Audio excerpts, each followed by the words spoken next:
নমস্কার বন্ধুরা, তোমাদের সাথে আজ একটা প্রনের রেসিপি শেয়ার করি, যেটা করতে 10 থেকে 15 মিনিট লাগবে। চলো তাহলে কেমন করে বানাই। আজকে বললো, মা আজ কিন্তু খাবো না ভেটকি। আর আমি না খাবো, কাটাবো না, প্লিজ প্লিজ মা, আজকে তুমি প্রনটা বানাও। যেমন বলা তেমনি করা। তাই বানিয়ে ফেললাম, প্রনগুলো নিলাম, নিয়ে নুন মাখিয়ে তো রেখেইছিলাম, তার আগে ভিনেগার দিয়ে ধুয়েছিলাম। এইবার দিয়ে দিলাম একটু পেঁয়াজ কুচি, ধরো দুটো পেঁয়াজের একটা দিলাম এখানে, আর একটা পেস্ট করব। আর খুব বেশি পেঁয়াজ দিও না কিন্তু আবার।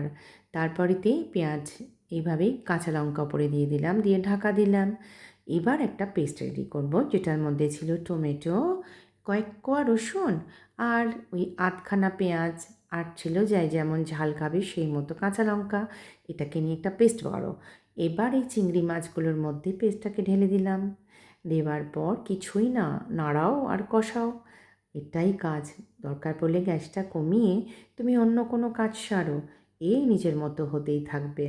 আর বেশিক্ষণ সময়ও লাগে না, কিন্তু খেতে চিংড়ি মাছ যাতেই পড়ে তার স্বাদ তো জানোই কেমন হয়, দারুণ হয়।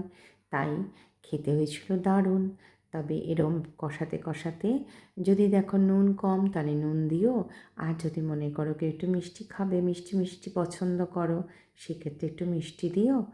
আর যেটা করতে হবে, বেশ খানিকটা ধনে পাতা নেব, ধনে পাতাটাকে পেস্ট করে এর ওপর দিয়ে ঢেলে দিয়ে কাঁচা লঙ্কা আর ধনে পাতা দিয়ে নামিয়ে নেব।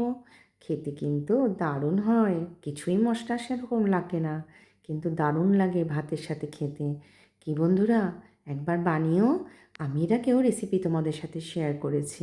এগুলো করতে বেশি সময়ও লাগে না, তাড়াতাড়ি হয়ে যায়, আর খেতেও ভারী মজা।